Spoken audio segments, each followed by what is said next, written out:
Welcome one, welcome all to episode 291 of the Xbox Expansion Pass, recorded on Saturday, September 20th, 2025. I am your host, Luke Lohr, the InsipidGhost, joined by my co-host, the intrepid Captain Logun.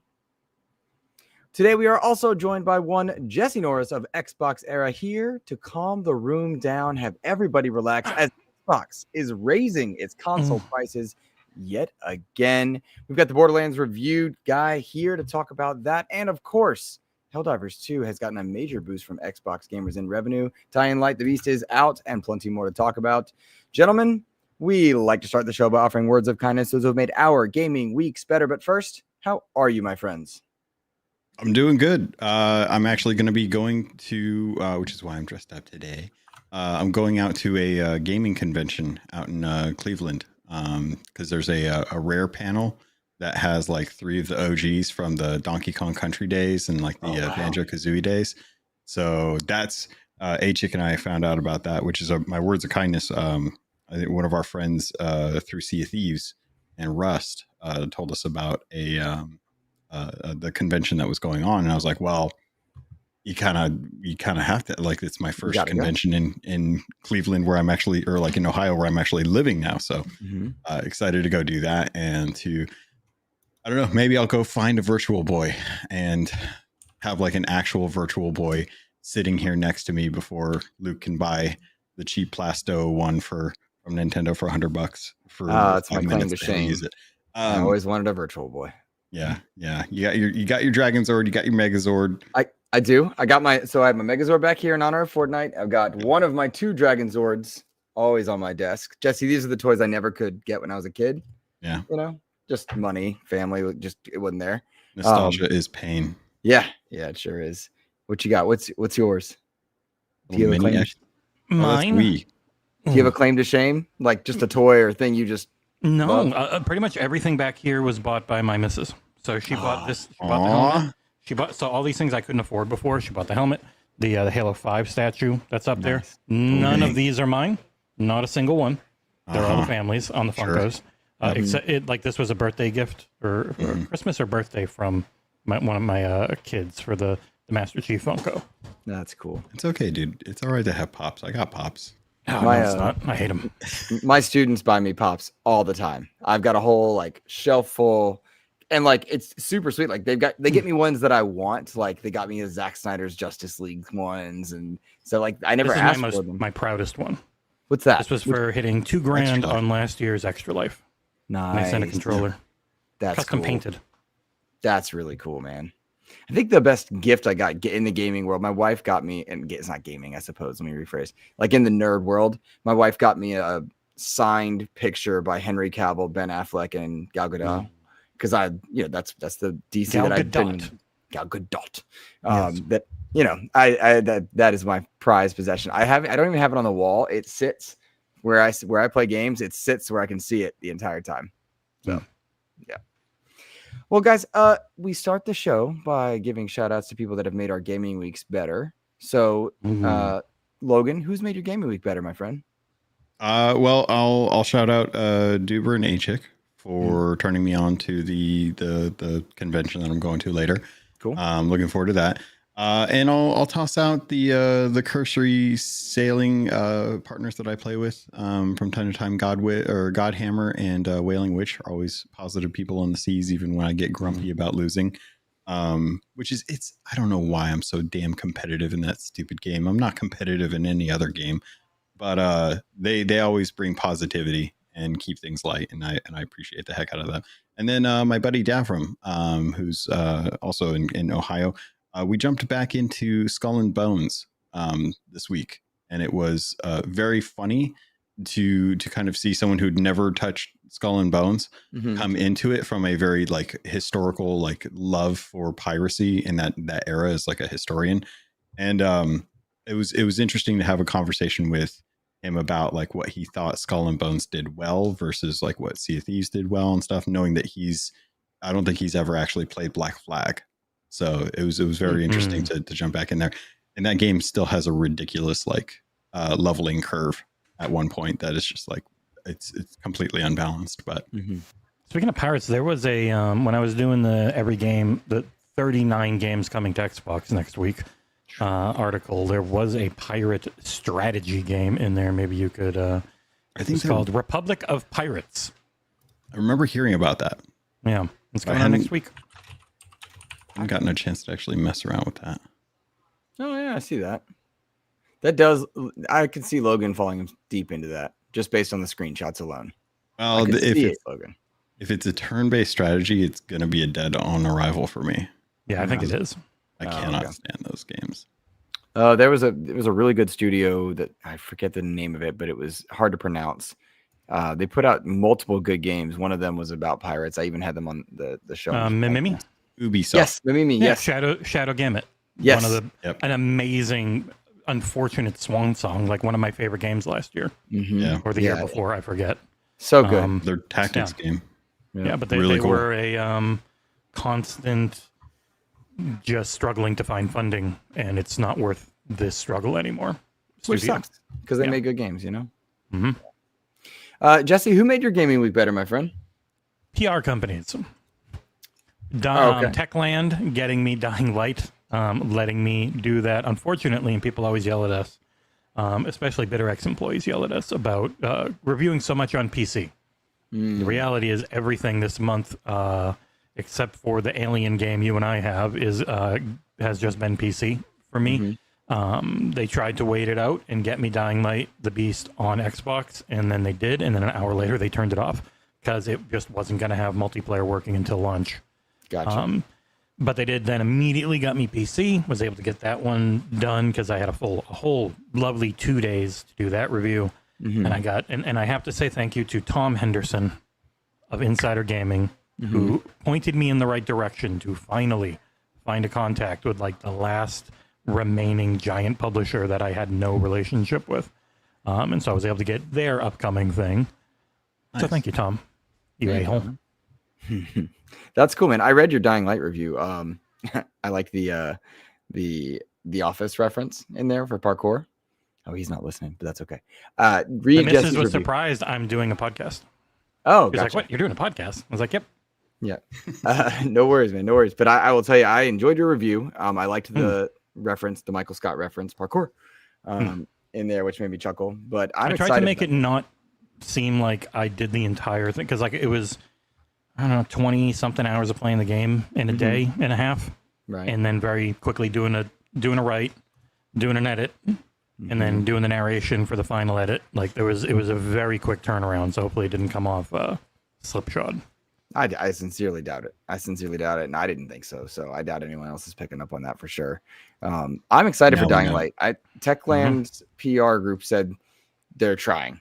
That's what they said to me. They were very polite. And because I didn't badger. I was like, hey, if you can get them, sweet. If not, if we're not on that list, that's okay too. Because as Logan and I keep saying, we've been very busy lately. They were like, nope, no problem. We're waiting on Xbox for something or another. And it sounds like you nailed the issue they're having. So I'm glad you were able to get it to do the review. Cause like for XboxEra, which I encourage everyone to go see, like I enjoyed the content. I read the reviews. And at this point, PC, Xbox, like barring some major disaster of a bug, they're the same thing. So, yeah. And I think we're approaching 1,000 reviews in like 4 or 5 years if you match up video games, hardware, and TV. Hopefully I'll have they gave me Gen V Season 2, so I'm really hopeful to continue and give me Fallout Season 2. That's cool. It really just comes down to consistency, which is very hard if it's not your full-time job.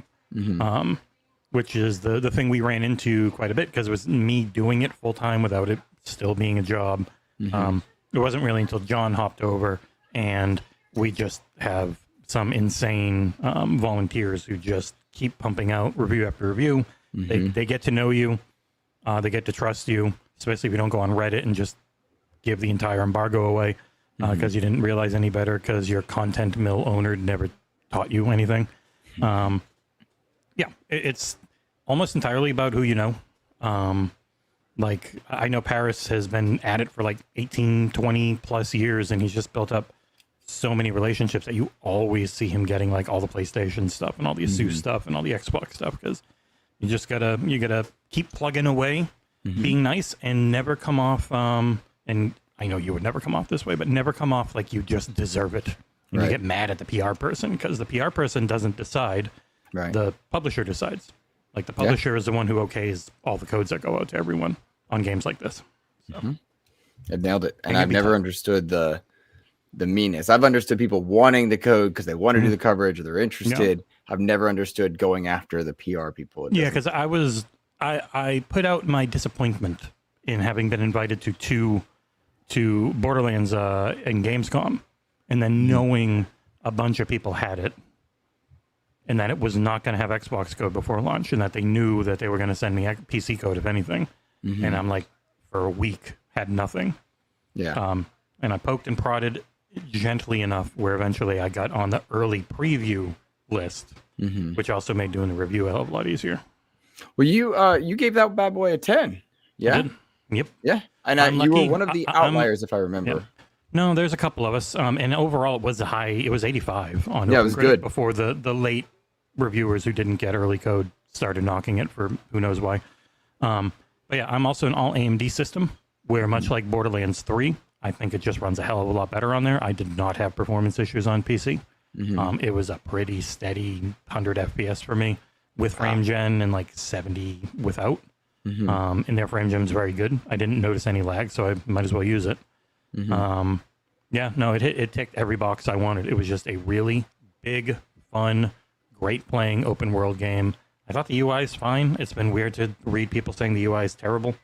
And yeah, no, that's pretty much my favorite genre is large open world looter shooters, and that was the best one I played. Disappointingly, I think the story around Borderlands 4 has become performance and Randy Pitchford's reaction to fans. But as far as the game goes, it seems like everyone is loving the game. I haven't played it yet, so I don't want to speak to that personally, but like it sounds like people love it. Yeah, it's a huge improvement over 3 as far as the vibe and the tone. It's much more 1's serious nature with a little bit of the humor of 2. And it is a direct continuation of 3's story, but like 6 years later. So yeah, no, it was everything I wanted out of it. It plays real well. Like it's not super fast. Still, it is still Borderlands in the long run. But yeah, overall, it was everything I wanted. That's great to hear, man. That's really cool. We shouted out your review last week. We saw it was a 10, and it was just it was neat to see. I think Borderlands being back because I'm a big fan of the games. 3, I think it was the one I think I'd burned out from the remasters, the pre-sequel, and then the story was atrociously bad in 3. Like it was just not enjoyable to go through. It was when I would skip everything that I could if I could. Yeah, for me, this is a game I'm absolutely going to play. Probably going to snag it on sale November time, that kind of thing, because I know that I'm going to lose my life to it. And right now, my live service is Helldivers. That's where I'm living my life. So, well, guys, let's talk. I guess the big news of the week. I don't think there's any way to not discuss this one, and that is that Microsoft has announced a new price increase after the MSRP going up pretty substantially, I would argue, especially when you consider it to the launch price. Now, this is something that's been happening to the big 3 for sure. It's happening technology-wide, worldwide in many ways, and it seems to be a direct result of tariffs, as they call them, macroeconomic conditions, as it were. The new price for the Xbox Series X is $650. The Series S 512 gigabyte is $400. The Series S 1 terabyte is $450. The most expensive Series X now on the market is $800, with that being the Xbox Series X Black 2 terabyte model. I had a very emotional reaction to this, and I stick by the emotion of this reaction. I still think it's absolutely insane. It's insanity, and I'm very frustrated by it. Jesse, you had a very measured take. I'm going to call on you in a moment. But Logan, I do not know how you feel about seeing these price hikes. What did you think when you first saw this? Numbness. Numb. I'm just numb to it at this point. Like it just feels like the economy right now is in a state where it's like at this point I'm not surprised. I feel bad for anyone trying to buy consoles right now because 5-year-old tech that was already dated by the time that they had actually like locked in the silicone for the actual like development of these systems. It's just, dude, it's they're supposed to get cheaper. Things are supposed to get cheaper over time.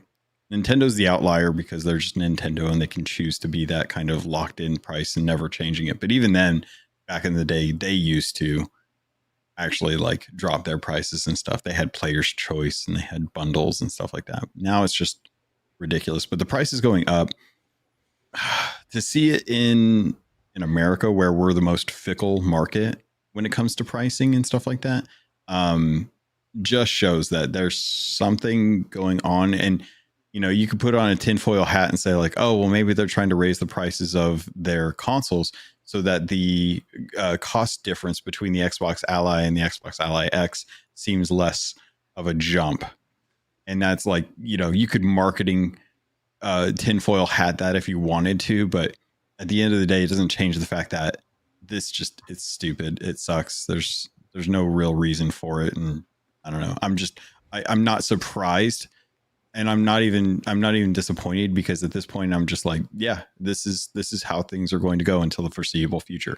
Mm-hmm. So maybe in a few years when we get a new console launch, it'll be worth having, you know, us take a look at like what the cost value versus the hardware is and decide like, okay, are we going to stick with consoles or what's going to happen here? Because PC is considerably much more interesting right now, just based on what you can do with PCs versus just the console market, if the cost of those is getting up and the hardware is not getting better.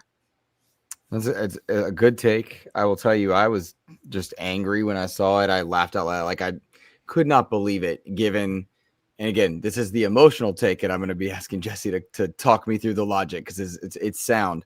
But I'm just frustrated to see the hardware market in the console space, which is traditionally meant to be sold at a loss to us old hats and built upon software and allowing us for it to get cheaper over time to buy into this ecosystem, this place. To see it here, knowing full well that Xbox has just resoundingly lost the console sale war. I think Xbox itself is doing quite well as far as like what it's making, what it's doing. But I'm very frustrated to see Microsoft cutting all these jobs, the prices going up, so many things that just sound and feel weighty and bad, that I think I was just like, who are you motivating to buy an Xbox with this? Jesse, of course, bringing in some very healthy logic. What was your take on this one?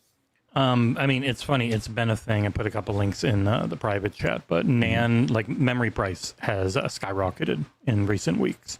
So people wonder, why is a 2 terabyte that expensive? It's because a lot of memory costs are just flying up, and it's all artificial, where they're companies who control everything are just holding off on supply. And when you look at TSMC's wafer costs are going up again next year. They went up this year, they'll go up next year, because they essentially have a monopoly on it. You then add in the tariffs, which hit game consoles fully because they are considered a toy and not a personal computer, which PCs and smartphones have exemptions. So I saw people saying like, how come iPhones are staying the same price? It's because they were given an exemption, because Tim Apple gave, him a big old gold-plated statue and bent over enough. I saw that. It's always more complicated than just greed. Mm-hmm. Obviously, the greed is the system in America. Like, you as a company who is publicly traded, your fiduciary duty is to make your shareholders as much money as possible in both the short and long term. Mm-hmm. And when it comes to the consoles, this is supposed to be the time where they are making them for a lot cheaper. And that's not happening anymore. That's never going to happen again in this system. Like the technology is we're getting to 2 nanometer. There's like really nothing after 1 for the most part, as far as we know. So unless there's some major shift in how they do stuff, this is the time of a generation where you're supposed to start making all the money. And from your hardware, you can sell your PS4 Pro and Xbox One X and have the costs drop on the other ones. And so you got a $200 console, a $400 console, and you're making money on both of them. When the reality is right now, these are priced so that they're not losing money, and that's it. Like they're not looking to lose money. Sony is willing to lose a little bit in the US because they have a bigger global share, and they have already. So Sony did in America, I don't think a lot of people knew or cared because it didn't affect them. They did 2 rounds of price raising worldwide, not including the US, and then one for the US. Whereas Microsoft did 2 global increases, including the US, and now just the US. So they both raised prices similarly. The Switch 2 is more expensive than it would be without tariffs. But it's also, Nintendo's never lost money on their hardware because they don't put a lot into it as well. They're just a different paradigm. But even then, the Switch 2 shouldn't cost $450 when they own the store. Like that is also a difference when people lose their stuff over like the price on the Legion Go. It's like they're probably making like $100-$200 on each one of those. That's it. They're not high margin. They're not high. Generally, they're not high demand, even though they're canceling pre-orders because the Legion 2 demand is way more than they thought it would be. Because like that is a separate market of that handheld thing. And with the consoles, in the Chris Dring thing, I listed from the game business, no matter what you think about Dring, his tweets sometimes where they're out there to, whatever. That article is a very good one about how game consoles are not a thing that the new generation cares about. The moment giant companies realize that and they see it, they are going to shift heavily to, well, where do we go to grow? Because we'll maintain this. Like Xbox has everyone for this gen locked in. They're not going to lose money to try and pull market share from PlayStation because it's not worth it. They can just go everywhere else and make money without having to spend anything because ports are infinitely cheaper than having to, like they did at the start of the generation, eat $1.5 billion loss on hardware. Like that came out where Phil had to go to Amy Hood and get approval for eating $1.5 billion on hardware. Like, and they're not going to do that again because it's late in the generation. You're supposed to be making money now.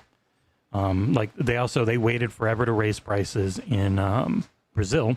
And Phil said, even then, it's like, this is just barely not losing money, even though it like went up big time and costs more than a PlayStation 5 for a Series S because of the way Brazilian tariffs and all that work. It's always super complicated. It always hurts us.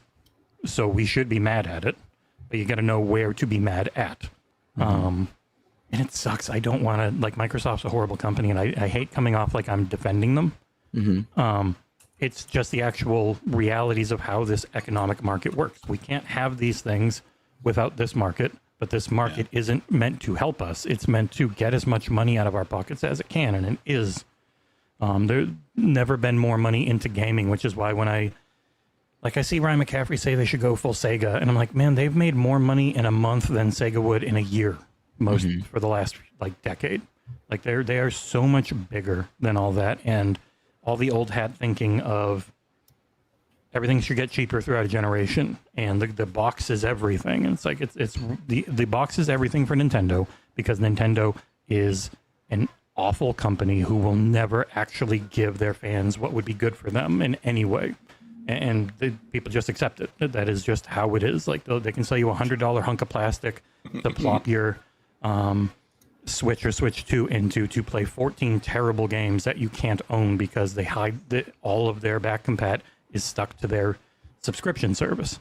Like, are you sure you don't want to spend $40 on the digital version of Mario Galaxy 2? No, I'm gonna get a great deal and spend $70. I'll save $10 and get Galaxy 1 and 2. Slightly up-res and looking worse and running worse than you can have them on a PC. But it's just it is one of those things, and I see people in the industry like Xbox can't stop their habit of stepping on their dick, and it's like everyone knew and everyone was talking about tariffs raising prices, and then they do, and people are like, what the hell? What are they doing? It's like tariffs are raising prices. So that's how it works. And I'm not defending the awful company either, but for perspective, Xbox is not the only one that's raised their console prices multiple times. PlayStation has done this. Nintendo has you done could this. very much expect the Switch to go up in price probably next year. Like it's becoming the paradigm of if you want the best price, launch window most likely. So let me ask you this, because some part of me thinks this is a logical choice. I think it's really strange to raise the price of the hardware regardless, because they've kind of capped out, I feel, the amount of consoles they're going to sell. Why continue building and I know the reason, but explain for our audience, like, why continue building new Xbox Series S and X's instead of just taking the hit and then moving on to the next thing? Next thing's not ready. It's AMD's whole chiplet. So the rumors, I should always say, rumors for next gen, AMD chiplets, OEM manufacturers, that does offset a lot of the cost. You're not building only your own hardware anymore. So you have a CPU and a GPU with their cache in between them to work. You can choose, I want this CPU, I want this GPU, and I'm going to spend, and every GPU has that Xbox hardware for back compat, which means you don't have to relicense everything via emulation, which is always a pain in the butt. So you've got your little part of the GPU that will always have that there, but you pay if you want it to be active or not. And that makes it an Xbox as long as it's the equivalent that's strong enough to run series, consoles and before. So for them, Xbox also right now, they don't stock up in warehouses. They make to demand. Unlike Sony or Nintendo, who generally have like a 3, or with Nintendo, it was like a 6-month runway on hardware that they'll pay for all the warehouse costing on. That's why Sony, unlike Microsoft back in May, they waited until August, 3 months later, when their new supply had to come in. They raised their prices because that new supply was being hit by new tariffs. There are business reasons to it. We, as customers, shouldn't really care. We just want our shit at the right price. So it just sucks for us. But the people who cover the industry should know this so that they can help people understand why it's going bad. And that's what kind of drives me crazy, is that so many people have no idea and they just don't pay attention. It's all right there. If you follow Daniel Ahmad, Juga EX, yeah. He just explained it months ago how it's going to go up again this year because the tariffs are now hitting, and it's going to go up next year because more and more shit's just going to keep hitting. Like we're in the opposite world because of the tariffs, where prices aren't going to really go down often. They might eat some sales here and there throughout a generation, but we're getting opposite world where everything goes up because of these macroeconomic conditions, and unless those change, it's not going to change. The only glimmer of hope on the Xbox side of things is if it is a PC next time, where it's, Windows Xbox hybrid, then they could get classification as a PC and potentially be exempt from the tariffs the way PCs are. So I guess the core that I come back to, and Logan, I'm going to start with you for this one.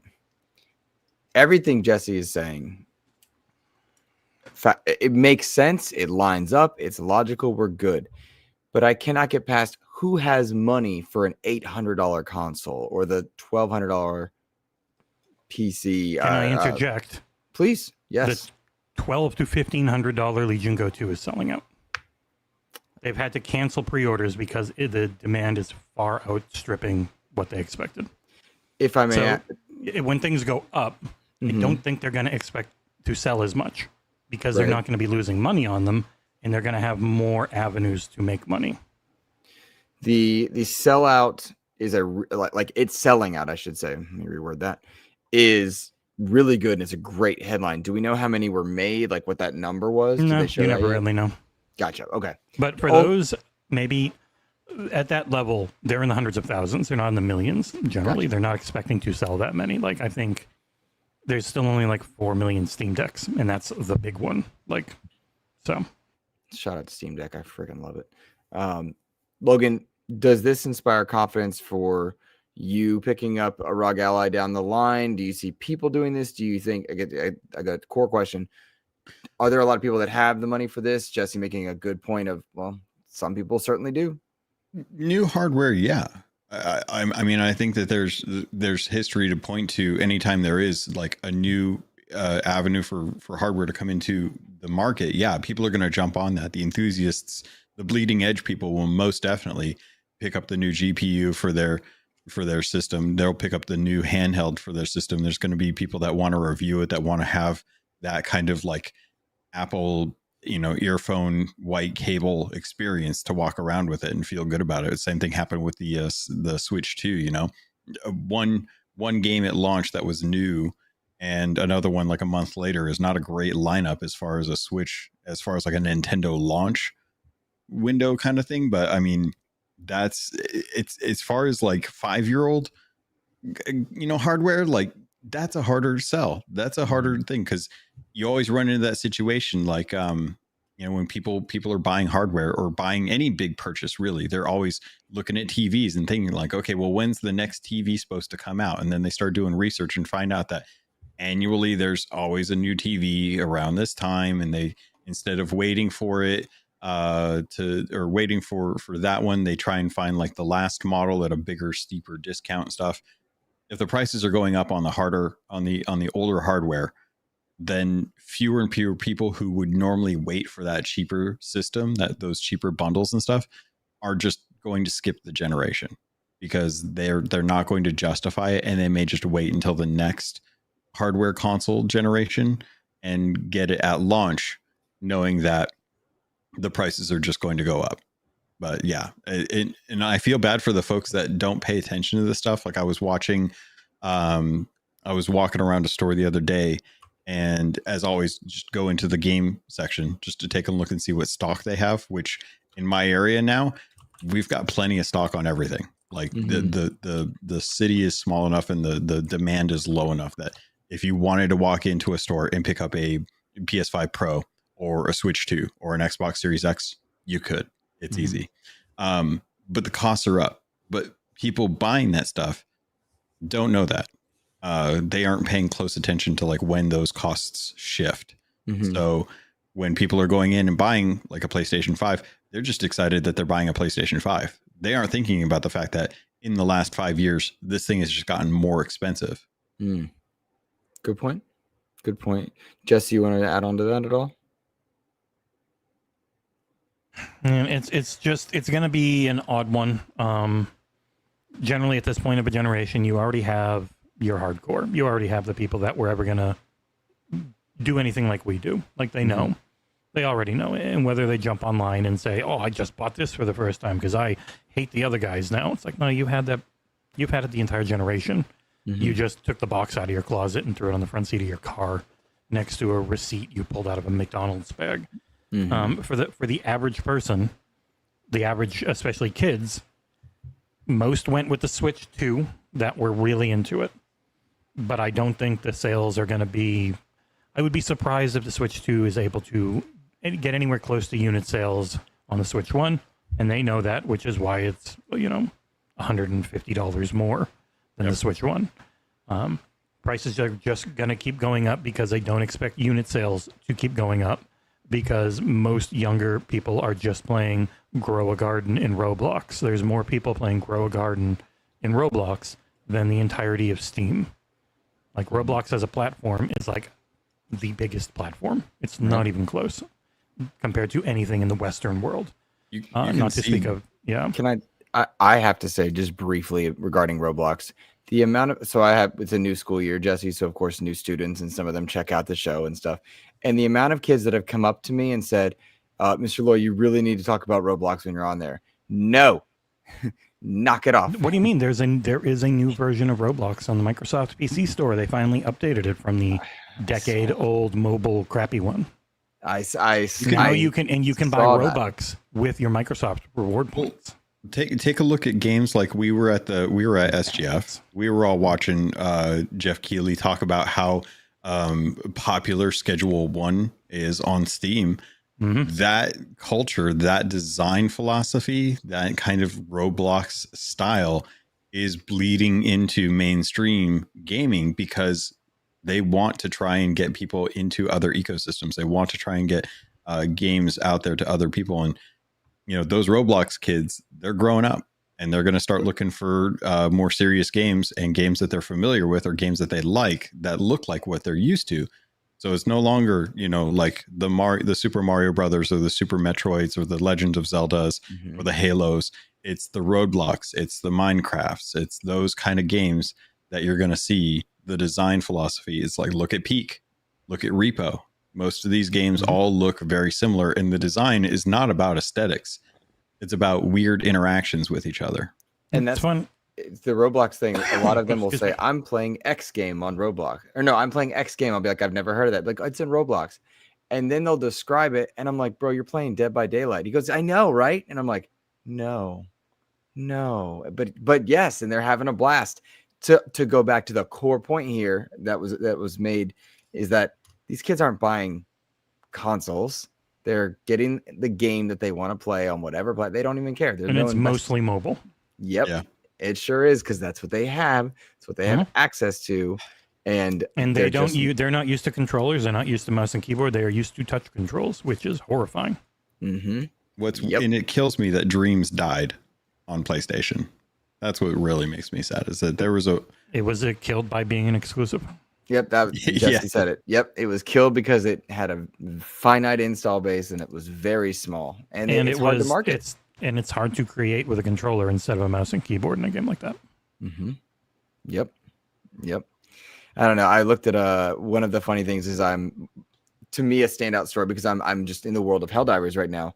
That game has climbed up significantly across all platforms in terms of engagement and revenue.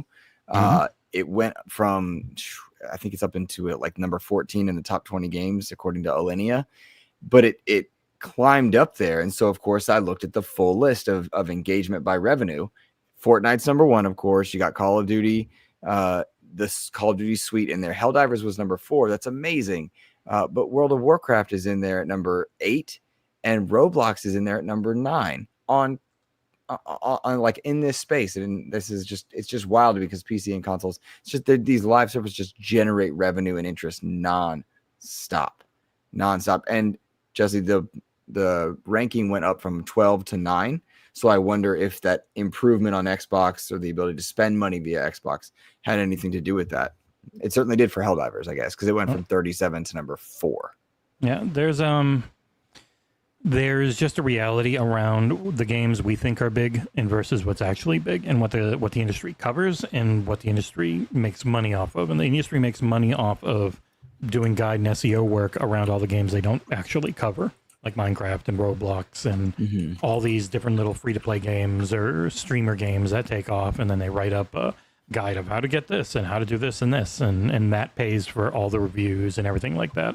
But like you look at Street Fighter, like it sold 60 million copies as a franchise, and you realize that's over 34 years and like 35, 50 total releases between all the different spin-offs and everything.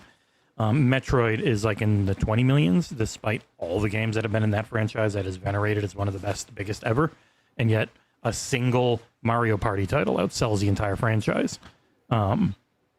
But Mario Party gets 1/50th the coverage that like Metroid Prime 4 will. Though I will say Metroid Prime 4 was really just kind of sharded out at the Nintendo Direct. It was really weird. Like a bad trailer. The game looks fine, but the trailer was poorly edited and then no build up to the release date or anything. That was weird. I consistently don't understand Nintendo's treatment to the Metroid franchise. Yeah. Also, taking Metroidvania and giving it an empty open world with a motorbike is a weird idea when they're supposed to be all interconnected levels, but whatever. Hopefully it's still good. But yeah. It's the Breath of the Wild effect. Could be. Hopefully it doesn't. Hopefully it's not Tears of the Kingdom, because I actually I liked Breath of the Wild quite a bit. Yep. And then they just redid it better in Tears of the Kingdom, and I made it like 5 hours in before I was like, I'm good. I struggled too. I as much as I loved Breath of the Wild, I had hundreds of hours in Breath of the Wild. I cannot finish Tears of the Kingdom because I think it's too big for that hardware too. Like it's just they did everything they could. It runs better than you would think, but still, it's just so empty and the textures look so bad often. But yeah, the main thing for the gaming industry is it's not that they're making, like, we all know they're making a ton of money, and I see people, they don't have to charge more for this hardware. It's like they're supposed to. They are supposed to make money. That is what they're supposed to do as a company. They don't just eat a bunch of losses. We're not that lucky. That's just not how the system works. Like Valve doesn't eat any losses. Valve is like 400 people at the most, barely caring about their freaking platform. You can throw up anything you want on it as long as there's no boobs anymore. And they don't check it, which is why review codes are always there, because there is no quality assurance on those. They don't have to worry about it. Unlike everything that goes up on Microsoft or PlayStation has to be checked. because they actually care, especially Microsoft, who literally checks everything. They're the only one. People get mad at them over it, but it's like, it's quality assurance for you.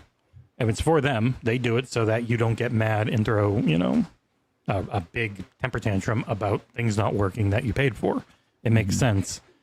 But, and on mobile, there's the same thing. There's almost no quality. You can just tell by the mobile ads where you've got like, I was just opening up a thing and it started playing a freaking ad in the app. And it's like this mom and her daughter all shivering with like very AI looking art.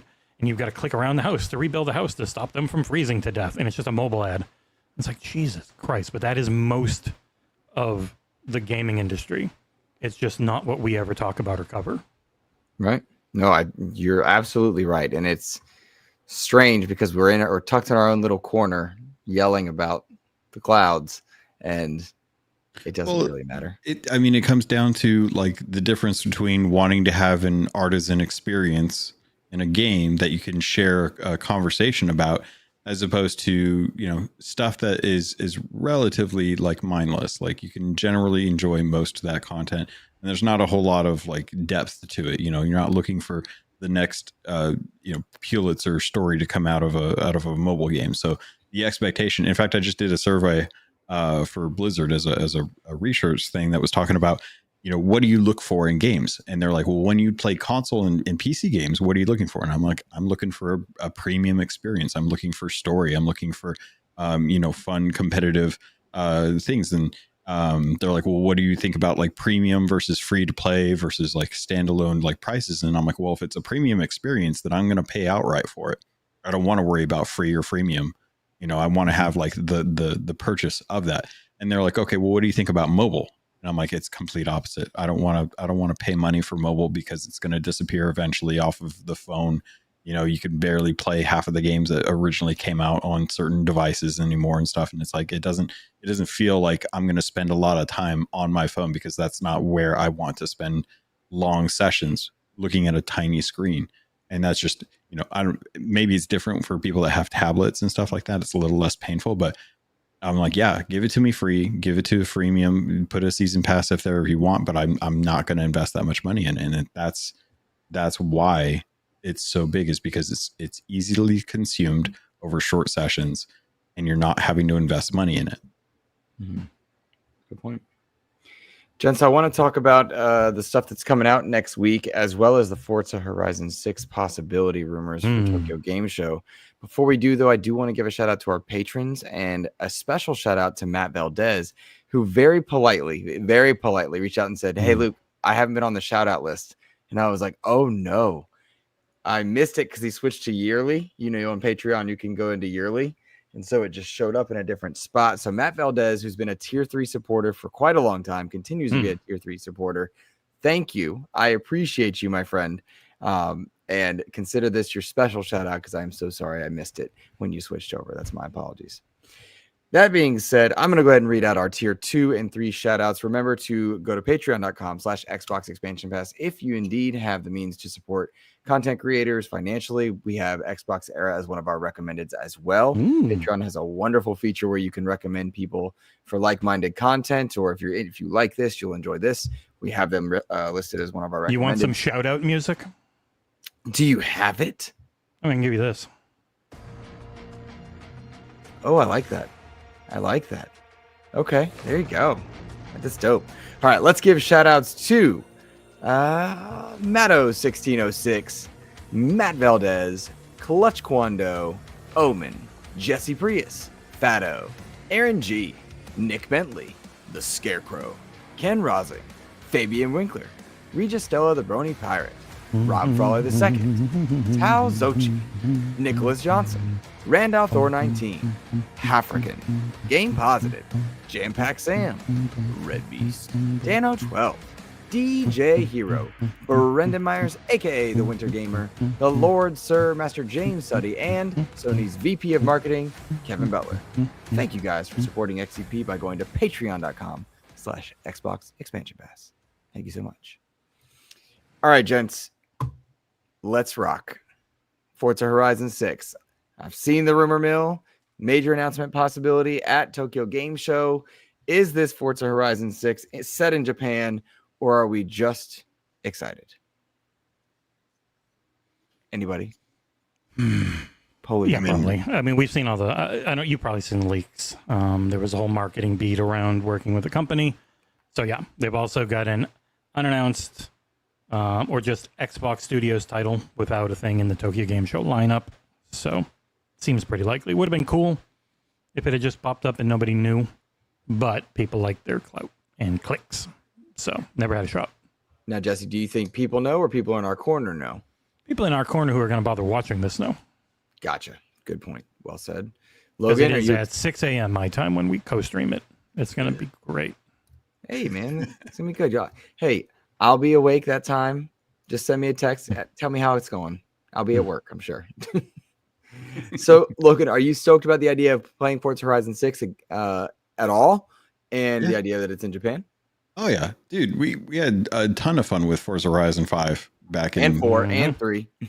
Well, so I... Never okay. been a bad one. I only jumped into 4 at the end of its life, but enjoyed all the content that they had in there. Mm-hmm. I think it was the Lego stuff that they put. That was really cool. I was like really surprised by that.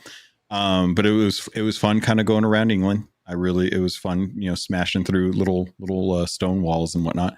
In the Warthog, I loved 5. I thought 5 in Mexico was fantastic. They did an awesome job with it. I think it looked really good. The opening was, as always, like amazing experience to kind of run around through the different areas that they had, and that kind of like, hey, we're going to take you on a tour through Mexico and all the different areas and stuff.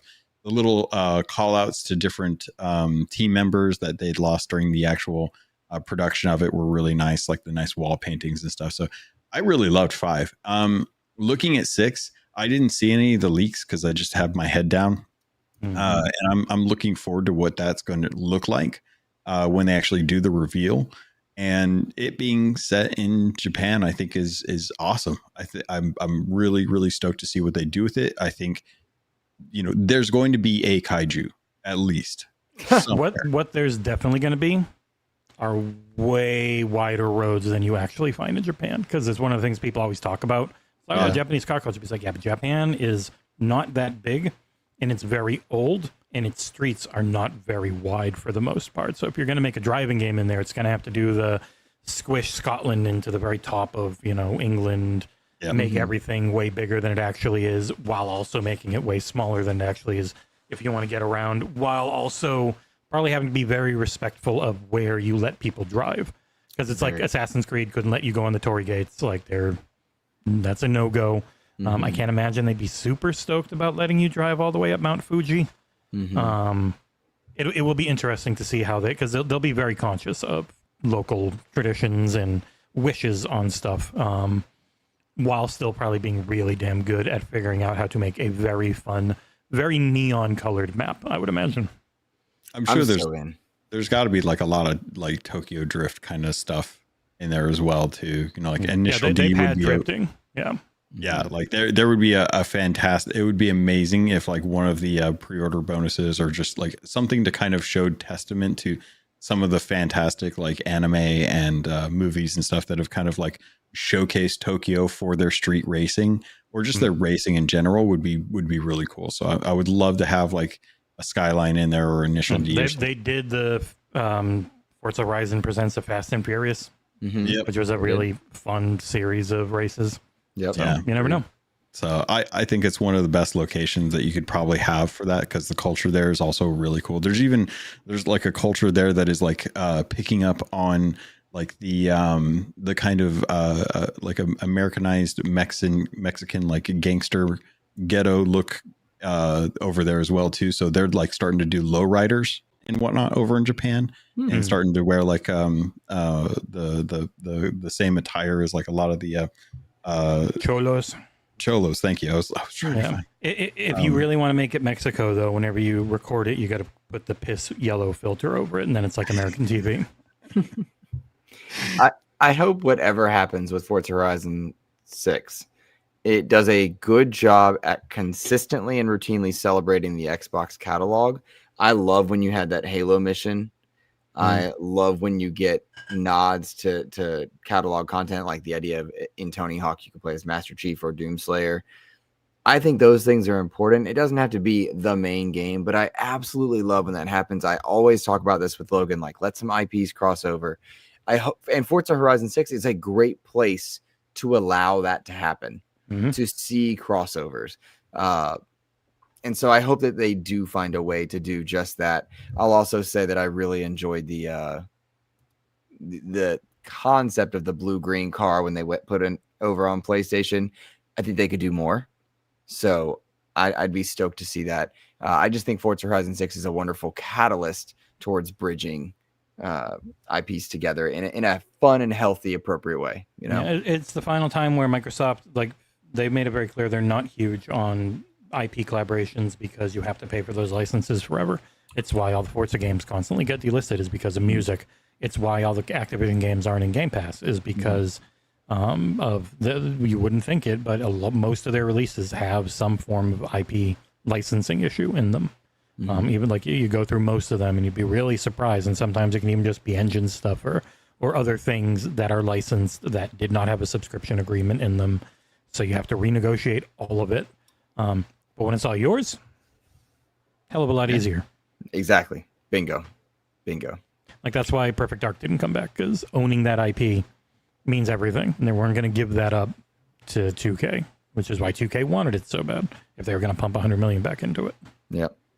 No, well said, and you're dead on correct. And I want to see that alternate universe where they kept that. Well, I want the next Halo game should have Gears inspired armor and Fallout inspired armor and Doom inspired armor, like all that's made. Like, if you're going to do the whole fracture thing, like if you're going to have multiplayer in Halo, it needs to be on every platform, free to play. You can buy the campaign in it, like you set that whole system up again and do better. But yeah, when it is your own IP, it is way easier to work with, even though 100%. Whenever you're even with that, you respect the team's wishes, and they might not want their stuff in something, and you can't just force it, because then that pisses people off. And it's always very complicated. But I do have to think, like in Forza, at the very least, if you want to come up with a really fun mission or two based around the 900 IPs you now own, they can get it done. I'll never get over the fact that we got 2 members of Noble Team in Gears 5, and it looked incredible. Didn't get the rest. It's crazy. Yeah, man, Gears 5 Horde mode is still one of my favorite things to play. That is what paved the way for me to be a successful Helldiver.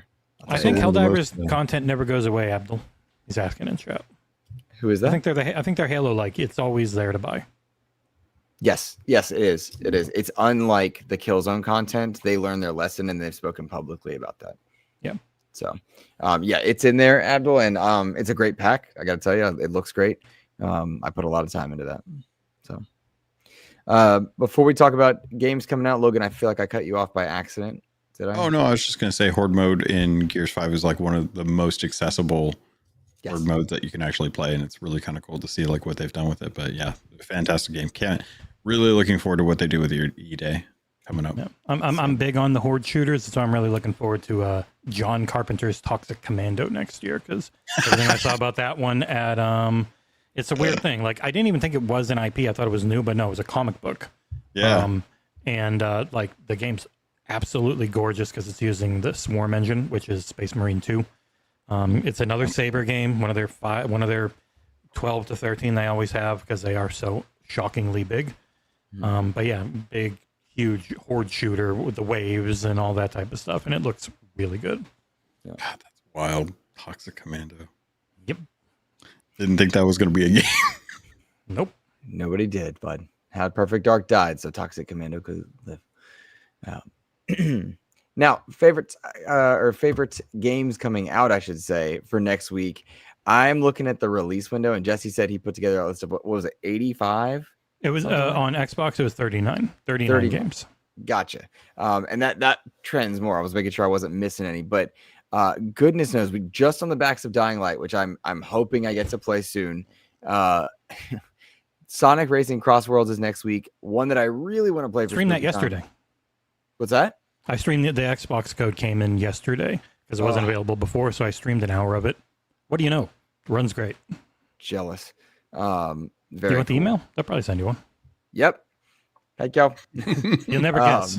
It's 47. Oh. And it's Sonic. Oh. That's literally it. I have that one. I got you. I can do that. All right. But also in addition to that one, Silent Hill F, which I definitely want to play also for spooky season. That one 2 reviews out for it already. That doesn't sound One's right. supposed to be because it's a magazine. Yeah, Oh, Famitsu. gotcha. Famitsu gave it 9,999, which is the highest they've ever given a Silent Hill game. But all of their reviews are 8 or like 7, 8, or 9. So I don't know I don't know if it means anything. We'll find out. Don't they do the one where you like add up all the scores? Yeah, they have 4 people do it, which is cool. Cool. But those 4 people almost always give a 7 or an 8 to everything. So it's weird. Yeah, that is interesting. But yeah, to me, those two are standouts as far as like that's a lot happening next week. No telling what the Tokyo Game Show brings in terms of shadow drops, if any. But I am just stoked for those two in particular. Are you guys stoked for any of that, or are those two on your radar at all? I can't talk about it. Okay, fair enough. Thank you, Logan. Wink. I mean, at the moment, probably not. And it kind of goes back to what we talked about last week and stuff. But I'm glad that there are these 4 folks that are good with those games. But that those are ones that I'm probably not going to jump into. But I will happily watch people play because that's one of those things I enjoy it. Like Resident Evils and stuff. I like watching people play through those games as opposed to jumping into them. From what has been said about Silent Hill F, it is more, and people will say Souls-like, it's not. It's lock-on combat. Like you lock on and you attack, but there's no souls. You're not losing shit if you die. It has none of the other tropes from all the preview and pre-launch coverage on it. That's nice.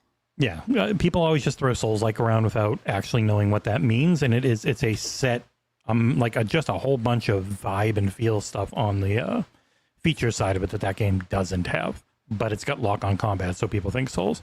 I don't give a crap about Football Club, but we do have a review up, and supposedly it's amazing. One of the best ones in a long time. He gave it a 9.1, and he normally harshly grades those. Sonic Racing is great, but pricey, $70. So it is crazy that there's this much coming out every week, that it does not stop, and that it's not stopping until the middle of November when Call of Duty comes out. And I know there have been rumors that they're going to move up Call of Duty there. Man, the heaven and earth they would have to do to move Call of Duty marketing is not going to happen. Yeah. Because I mean, the funny thing is you have Silent Hill, Sonic, and that bevy of games next week, but right around that corner, then Battlefield, Keeper, Ninja Gaiden, Outer Worlds. There's 7 day one launches on Game Pass next month now. Insane. They just added more. Like it's there's already 3 for November, with Call of Duty being one of them. And Hollow Knight launched in the Game Pass like a week ago. Yep, and is long. Like you want to beat the whole game, it's like 60 hours if you want to do Act 3. It is crazy how much there is, and don't give in to FOMO because a lot of it will go on sale at the end of November. Yep, that's me for Borderlands, and me for some of the games that I've listed that if they don't come through, yep, sale. Because to go back to our original conversation, things are pricey now. You know what I mean? Games are expensive. Just Game Pass. God, I have an article where I keep updating it because it's really hard to remember everything that's coming to it otherwise. But let me pull it up real quick. It's so everything. So September was a ridiculous amount, which I haven't even added the second drop in yet. I got to do that right now. I forgot. Please put the link in the chat. We want to share that with people because it's I got to update it now. I feel bad. So they just added Little Rocket Lab, which is another No More Robots joint. Like they put everything they put out in there pretty much. For people who are always wondering, is it sustainable? It's like devs love it and want to be in it. But it's Little Rocket Lab, Ball Pit, Keeper, Ninja Gaiden 4, Bounty Star, Moonlighter 2, and the Outer Worlds 2. All ready for October. And then November is Football Manager 26, Whiskerwood, and Call of Duty Black Ops 7 already. And that's just the stuff in Game Pass. And then you add in 3 or 4 times as much not in Game Pass coming out. That looks interesting. And like people aren't caught up on July's stuff, let alone September's. It's crazy. I don't know how people keep up. We're going to probably have 70 reviews over August, September. Like August to November is probably going to be like 70 reviews on the site.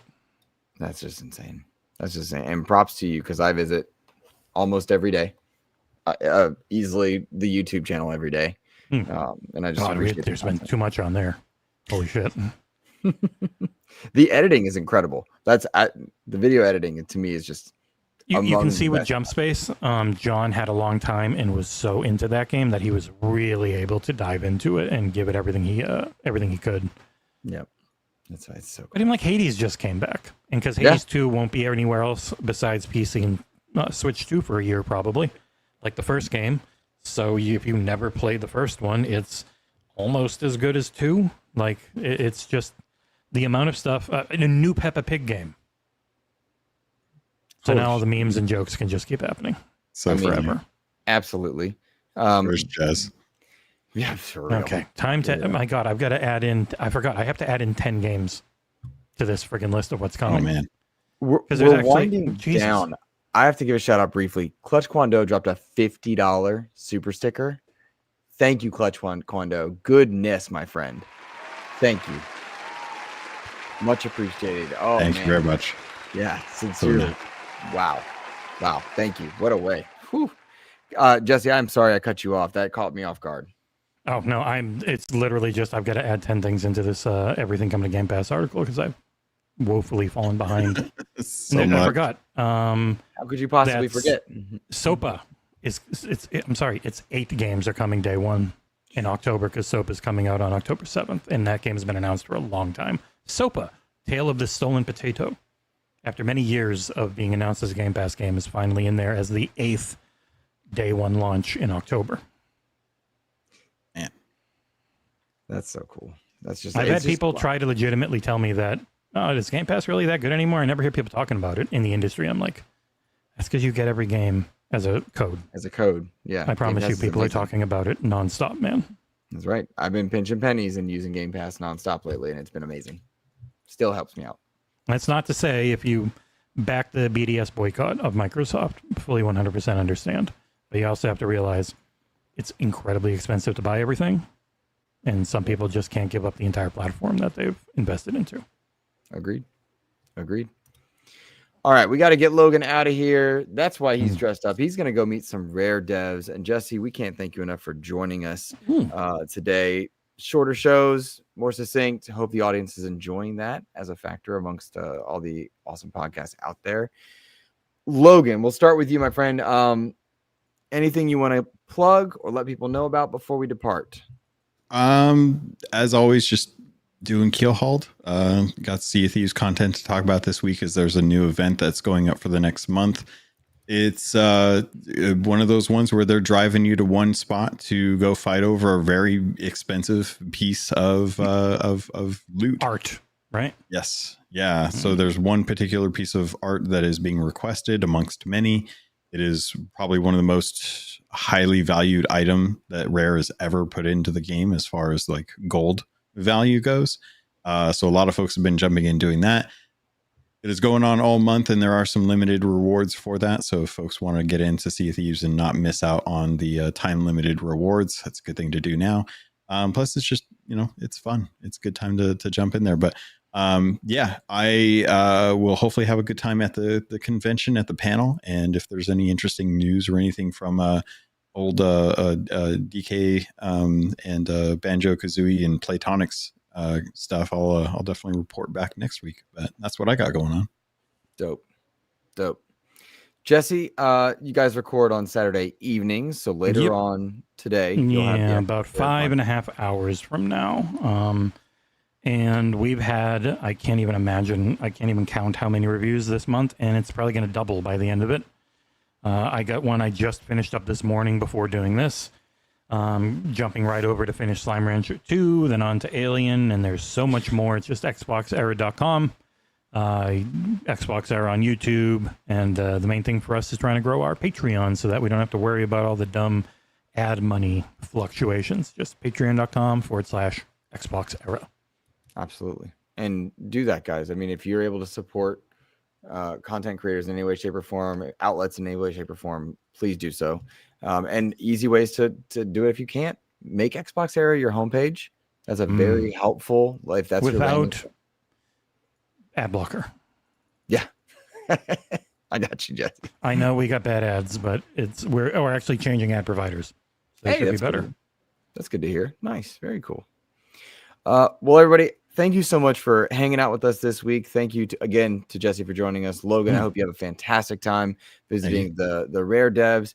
We appreciate you guys so much hitting that like button, being supportive, sharing it out to people. Clutch Quando, thank you for the financial donation, my friend. Thank you to our patrons. We hope you have a fantastic rest of your week, everyone. Take care.